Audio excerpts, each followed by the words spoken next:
You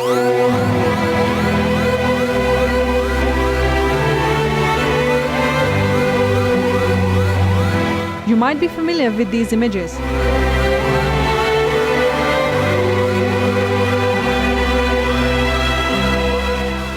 But you might not be familiar with these images.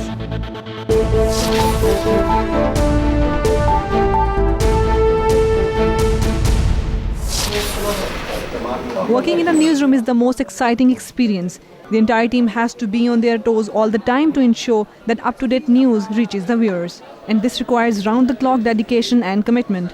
It's always a beehive activity in the newsroom, with information constantly filtering in and decisions speedily being taken on what to retain and what not to air, of what can be classified as news and what doesn't.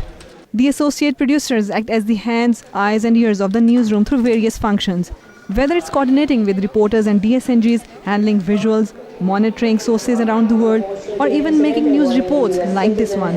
It's extremely nerve-wracking when your shift in charge says to you, you have a minute to go and you have to complete the story. So you have to do the editing, you have to attach the visuals. We make those mistakes and the boss does scream at us, and it doesn't really help most of the times.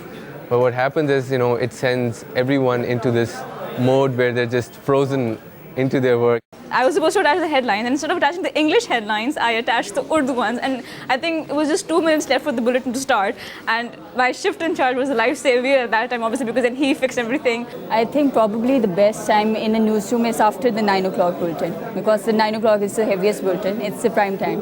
So after time, we get time to relax. But the brain center of the newsroom lies with this person. हो गई headlines, उठा लें आप please. The producer managing the entire shift. He is responsible for everything that goes on air.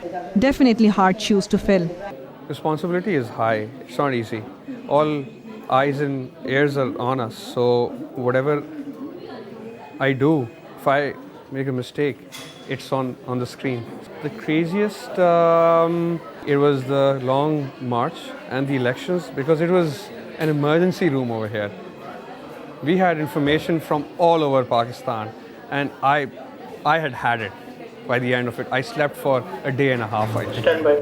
5 seconds, Sabha. 5, 4, 3, 2, 1. Cut. Resolve. Cue. And then there are these familiar faces, the anchors. For the news you wanted, When you want it. Their job requires much more than just reading off a prompter. When it comes to live beepers and breaking news events, they must face the fire.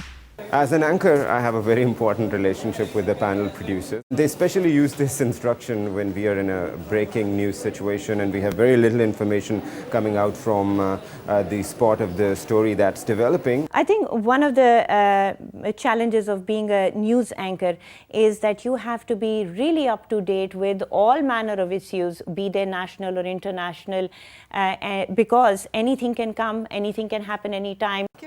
And finally, at the very center of the news unit is the executive producer. He makes the big news decisions which can make or break a bulletin. And not to mention, he's overseeing each and every employee under his charge.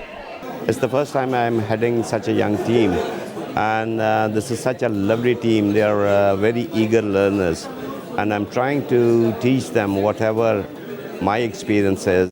And on a lighter note, it makes me feel young to work with such young people.